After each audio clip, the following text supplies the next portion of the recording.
Today, I took a $1,200 loss trading NQ futures, and I want to talk about it. The reason I lost today, right, it wasn't a bad setup. It wasn't just bad analysis. It was just a loss, right?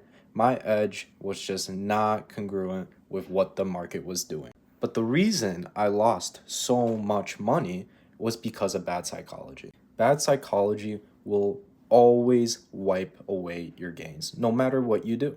Instead of taking a $200 loss or $250 loss or whatever it may be, the first time around when I was trading, that would have been perfectly fine, right?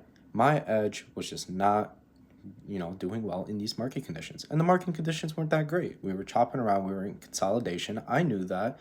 I saw, orders that I didn't think were valid in the market, and yet I still took those trades that were not part of my plan.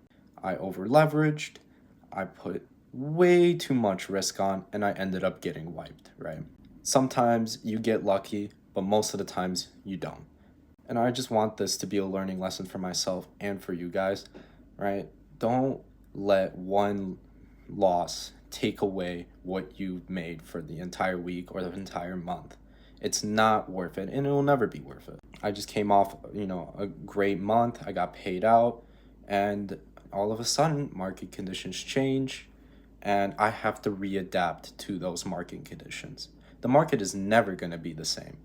Every day is going to be different, and you have to adapt to that. And if you can't adapt to that, then, by default, your psychology is going to go off, right? Because if you're going to take losing days, the more losing days you have, the worse your psychology is going to get.